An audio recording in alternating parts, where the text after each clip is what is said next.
j'avais réalisé une vidéo concernant la castration pédiatrique. J'avais aussi réalisé une vidéo dont le thème était la castration du mâle. Et j'avais pensé avoir fini avec ce thème en réalisant une vidéo sur la castration des femelles.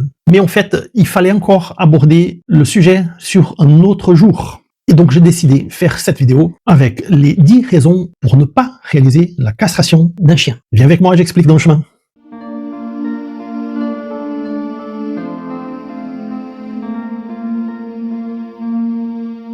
Bien le bonjour, je suis Mauricio Veto, dans ma chaîne L'Ami des Bêtes. Et aujourd'hui, on va parler des 10 raisons pour ne pas castrer votre chien. Mais avant, je voudrais vous demander de contribuer à l'évolution de notre chaîne en laissant votre like, en vous inscrivant, c'est gratuit, et éventuellement en parcourant la 50aine de vidéos thématiques que nous avons dans notre chaîne et en transmettant à vos amis de façon à nous aider au développement de ce projet. Merci d'avance. Donc les 10 raisons pour ne pas castrer viennent d'une idée qui a eu lieu dans les 3 vidéos que j'avais fait auparavant, comme j'avais dit dans l'introduction, où j'arrivais à la conclusion que le choix de castrer ou pas, dans les deux cas, était bien défendable, avait des raisons fondées, des gens qui défendaient ces idées de castrer comme de ne pas castrer, et ce n'est pas une histoire d'avoir raison ou ne pas avoir raison, parce que la situation était suffisamment complexe pour qu'on puisse aborder le sujet sur les deux approches qui sont évidemment antagoniques. Donc, en préparation de cette vidéo, j'ai contacté deux confrères qui sont des amis et qui sont contre l'idée de la castration. Et je leur ai une discussion assez productive, assez intéressante, et je leur ai demandé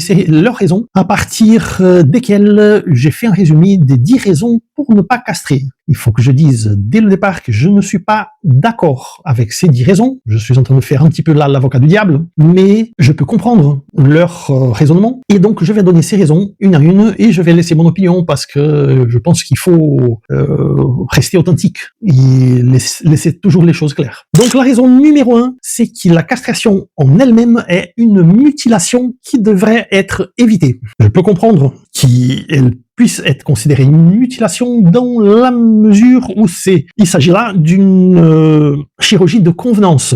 C'est-à-dire, on n'est pas en train de régler un problème objectif du chien en faisant cette castration. On fait une castration en essayant que les conséquences liées aux castrations puissent rendre la vie du chien plus agréable, enlever les aspects liés au stress reproductif, enlever les éventuels gènes qui empêchent les chiots d'être des animaux de compagnie idéaux, mais il reste que la castration est une chirurgie, et comme toutes les chirurgies, il y a une dose d'agressivité contrôlée. Quand on fait une césarienne, il y a une invasion de la cavité abdominale de la femelle. On l'a fait objectivement parce que l'accouchement n'a pas pu se réaliser naturellement. Donc il faut cette dose d'agressivité qui suit un protocole, qui se fait sous anesthésie générale, qui est nécessaire. Donc pour toute chirurgie, et ça inclut la castration, il y a une quantité de gestes qui peuvent être considérés de la mutilation, quand on n'est pas d'accord. La deuxième raison, c'est que la castration altère l'harmonie hormonale du chien, de l'organisme canin. Et ça, c'est vrai aussi. Il est vrai que quand on enlève la testostérone, on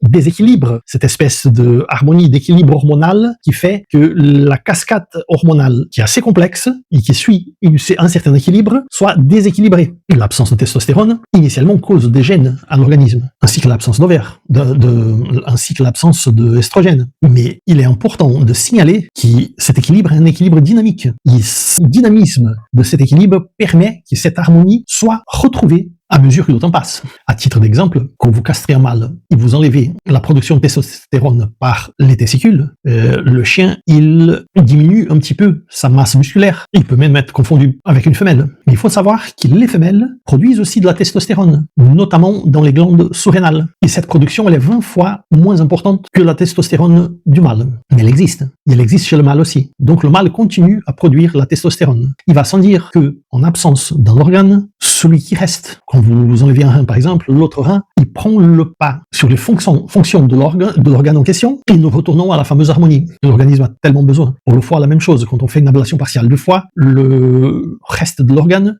gradativement, il réussit à jouer son rôle sans qu'il y ait un grave problème. Troisième raison, les hormones ne causent pas de maladie. En fait, l'hormone est là, il a ses raisons, et c'est pas quelque chose de mauvais. Les maladies sont causées en fait par le stress, la mauvaise alimentation et d'autres facteurs. Donc dire que les maladies sont hormones dépendantes, ce n'est pas la vérité à 100%. La testostérone n'est pas une bombe à retardement qui va causer une maladie au 3e âge. Non, c'est pas comme ça que les choses se passent. D'accord. Mais on peut dire que le stress peut être lié à la testostérone. Et on n'aura pas tort non plus. Mais c'est un argument qui a sa validité. 4e raison, on ne castre pas pour des problèmes d'ordre comportemental dans la mesure où les problèmes de comportement peuvent se régler avec une bonne éducation, même s'il faut utiliser une éducation professionnelle, un dresseur, un éducateur canin. Ok, c'est une façon de régler le problème, c'est pas la plus simple, et éventuellement, la castration en diminuant les taux de testostérone peut être utile à ce niveau aussi. 5e raison, la castration cause une diminution du métabolisme du chien de l'ordre de 20%, 15 à 20%, et cette diminution, en continuant la même façon de donner à manger, de faire la gestion des promenades, de l'exercice, ces choses peuvent mener facilement à l'obésité, qui peut plus tard causer des problèmes d'ordre articulaire, diabète, etc. Et donc, ce n'est pas bon pour le chien. Je suis complètement d'accord qu'il n'est pas bon pour le chien. Mais une fois que vous savez ça, au moment de la castration même, vous réglez le problème. À la base, en altérant l'alimentation du chien de façon à ce que ça soit compatible avec ses besoins métaboliques et ses besoins en exercice. Vous pouvez aussi stimuler votre chien à faire de l'exercice. 6e raison, quand vous castrez, vous enlevez les testicules, le manque de testostérone peut altérer la capacité musculaire du chien, sa résistance osseuse et articulaire, et en plus l'élasticité artérielle qui est liée à la testostérone et transmission neuronale, causant donc un risque accru de dépression, syndrome de panique, etc. Là encore, quand vous enlevez les testicules, on continue à avoir une production basale de testostérone liée à la production des glandes adrénales, les glandes surrénales, et cette production, dans ma conception, est suffisante pour contrer les problèmes liés à ça. Autrement, les femelles auraient toujours ce genre de problème. Il est vrai que ça altère un petit peu le comportement, et la clé, elle est par là, mais tout ça, c'est un facteur parmi d'autres. Son comportement est aussi altéré par les stimuli qu'il reçoit dans son environnement normal, avec son interaction avec vous, et tout ça prime par rapport aux raisons d'ordre hormonal. 7e raison pour ne pas castrer, quand vous castrez en prévention des risques de tumeurs, vous êtes en train de faire une chirurgie préventive très tôt pour des problèmes de 3e âge qui affectent statistiquement environ 0,5% de la population, et donc ce n'est pas logique. Les gens qui développent cet argument disent aussi que c'est un petit peu comme si vous coupiez un bras pour éviter qu'il se casse.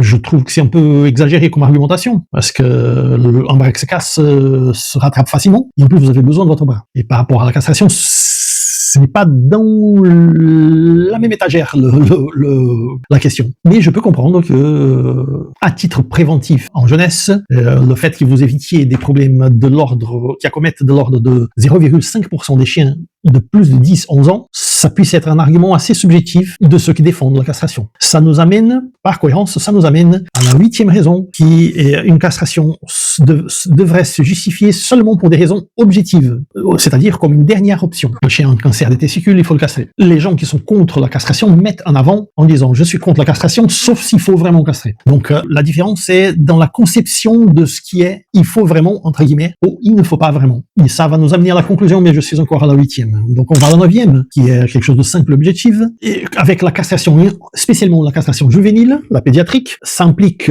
au non-développement des organes reproductifs, qui sont les organes excréteurs d'urine, et cela peut causer des infections. Là, je ne suis pas vraiment d'accord, parce que j'ai fait la castration juvénile, j'ai fait pendant 30 ans, très régulièrement, et on ne peut pas dire que le fait que les organes restent juvéniles, cela peut causer d'infections, parce qu'un organe juvénile pour un jeune ne cause pas infection. Le fait est que, même quand il reste juvénile, parce qu'il y a la testostérone basale circulante, comme je dis, qui font leur travail au niveau de l'harmonie organique du chien, donc les choses se développent, évidemment, le chien n'a plus besoin de ses organes reproducteurs pour reproduire. Il n'a plus besoin d'un organe sexuel mâle qui puisse lui permettre de s'accoupler avec une femelle. La femelle n'a pas besoin d'avoir une vulve qui puisse recevoir l'organe mâle pour que l'accouplement ait lieu. Donc ce qui reste est seulement l'élimination de l'urine. Et ça, un bébé de 2-3 mois le fait très très bien. Donc un adulte le fait bien aussi. Donc je ne réussis pas à trouver le bon sens qui me permettrait d'être d'accord avec cette allégation. Et la 10e, c'est peut-être la plus